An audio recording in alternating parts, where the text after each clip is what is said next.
I think it is an unprecedented and breathtaking power grab. There's no other way to describe it. They are doing away with the way all boards and commissions are operated. We stagger them for a reason. There is expertise and knowledge on those boards and commissions that we don't want to lose, but at the same time, we recognize that newly elected governors should be able to appoint their own people. To fire the entire Utilities Commission, the entire Industrial Commission, so that you can put your own people on there who may not have any expertise or knowledge or background, I think is very damaging to the state of North Carolina. So you see this, Senator Rabin said it was an unfair question to ask whether or not this was all about getting rid of all the Democrats and putting Republicans in. Do you think that's a reasonable reason why this is being done? I don't think,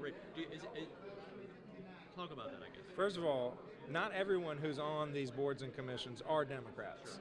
There are people who've been on for years, some of whom are Republicans. But this is an opportunity, as he said, to have wholesale change so they can put on their people who have their political philosophy, their vision of the way the world is.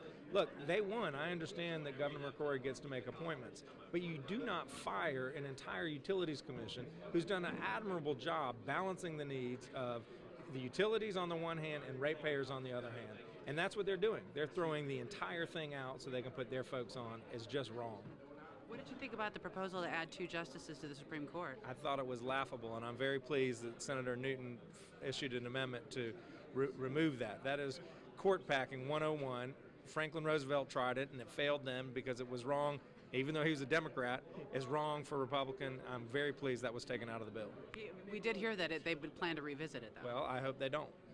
I hope they do not revisit that issue. It's a bad idea. Well, the state constitution allows for it. I mean, so what's wrong with it? Because I need to hear a justification for why we need more justices. We have enough currently.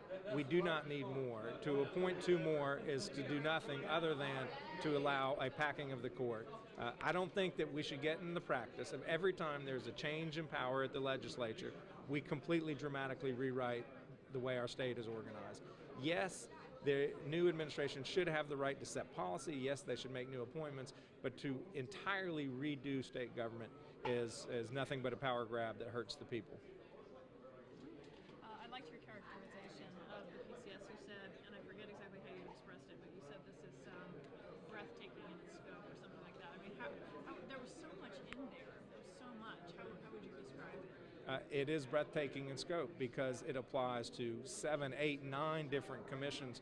Some are to protect consumer ratepayers, some are to protect injured workers, some are to protect the environment. They are going after everything so they can put their stamp on it and make this state exactly how they want it to be. Commissions are supposed to be independent. They're not supposed to be ideological. And I fear that they are trying to politicize state government in a way that will hurt North Carolinians.